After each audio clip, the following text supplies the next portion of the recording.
Dr. James Dobson has finished his race. I bet you can hear his voice right now, maybe from the car, from road trips, maybe from your living room. His face is practically etched on the Mount Rushmore of Christian leaders. He influenced millions in an almost 50-year-long ministry, and it was dedicated to strengthening marriage and strengthening families by doing one thing: opening up Scripture. Let's take a look at some of the key moments from Dr. Dobson's remarkable life. Dobson spent his early career, he was a professor and a researcher. He earned his doctorate in child development at USC.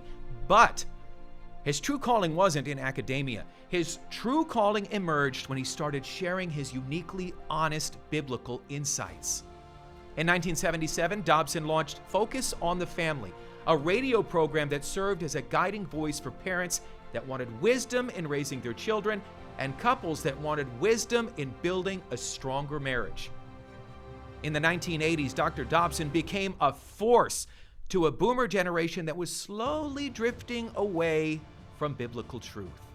Just the decisions that are made are not in the best interest of families. And it's time that we recognize that if you lose it there, you lose it.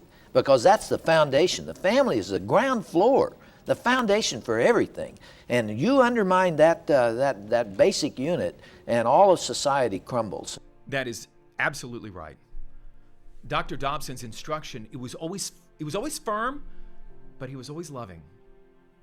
He advocated for spanking children in order to enforce discipline, but he said, parents, you should never do it out of anger. Dobson never shied away from sensitive topics. He talked gay marriage. He took pornography and the abuse of pornography head on, abortion. He always brought the conversation back to one fundamental question: what does the Bible say? He earned the trust of America's top leaders. He was often asked to weigh in on legislation. He advised 5 different presidents. Here's Dobson in 1985, sitting down in the Oval Office with President Ronald Reagan. Mr. President, in January of 1984, you invited 9 specialists on the family, including myself here, as you recall, and you asked us the question, what can government do to help the family? And the press was not here, it was not publicized, it was off the record, you made that clear, and your purpose, as you said on that day, was genuine, to find out what we thought you could do to help the family. Well, Dobson spent his entire life helping families. He created a constellation of family policy councils in around 40 different states. They worked in tandem with his organization, and the goal was advancing a socially conservative mainstream agenda. And while Dobson was at the helm, Focus on the Family reached, get this, 220 million listeners a day, 150 different countries, 7,000 stations. Wow. Even when Dobson left Focus on the Family in 2009, he founded the institute today that bears his name, but he remained a political juggernaut. Even today, Family Talk Radio is carried by 1,500 radio outlets. It stands on Dobson's core traditional biblical family principle. It rejects the trans movement in children and this idea that kids are somehow born gay. In 2022, Dobson praised President Trump for appointing originalist conservative judges to the United States Supreme Court who overturned Roe v. Wade, the landmark decision that allowed the states to ban abortion. Took it away from the federal, it wasn't a federal issue anymore. Here's Dobson encouraging Christians to take on culture by standing on principle. It's got to be done in the context of the Christian faith.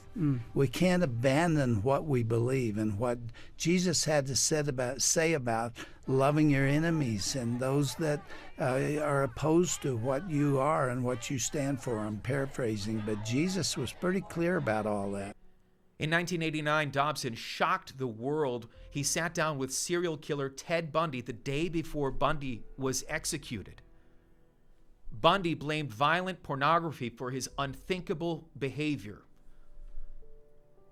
Dobson was a pioneer, and throughout his career, he received thousands of letters from parents expressing gratitude for his very practical advice. Maybe you heard he would read them He would read them on the show. And many of those letters, they credited Dobson with helping them navigate some of the stormiest seasons of life with their children. Sometimes it meant saving a marriage that was in crisis. Since news of Dobson's passing, social media has been flooded with honor and with tributes from elected leaders, from fellow pastors, from influencers, and from the countless people around the world that he reached with a message of love, firm, understanding, but always, always biblically sound, biblically based principles.